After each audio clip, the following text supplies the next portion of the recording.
Þá komið að öðrum lið á dagskrá, það breyting á aðalskipulagi. Ég ætla að biðja varaforsetann að taka í stjórnina og gefa mér orðið.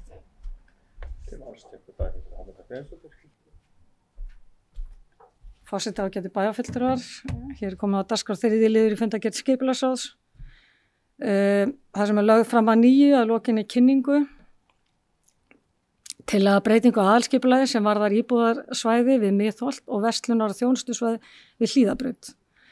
Á fundi skipulagsráðs 12. mars síðastliðnum var tekið jákvætt í að haldið yrði áfram með ferli aðalskipulagsbreytingar til samræmis við fyrirliggjandi tillögu en afgreiðslu var frestað þar til fyrirlagi samsvarandi tillögu deiliskipulag vegna lóða við Miðholt. Nú svo tillaga komið fram sem við vorum hérna að fara yfir áðan og það sem að bætist hér inn í aðalskipulagsbreytinguna lóð sem austan við það sem við köllum svona í daglegu tali gelvunesti, það var allavega gert einhvern og svona til þess að fólk geti staðsett það að þar verslunar- og þjónustulóð og við höfum verið þá að hækka eða leyfa fleiri hæðir heldur en áður hafi verið gert ráð fyrir á þeirri lóð.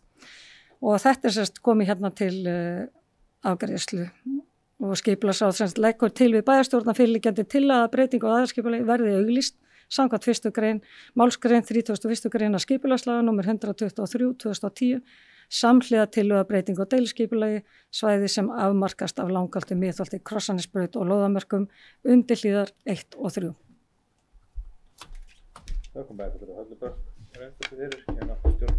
Takk fyrir það.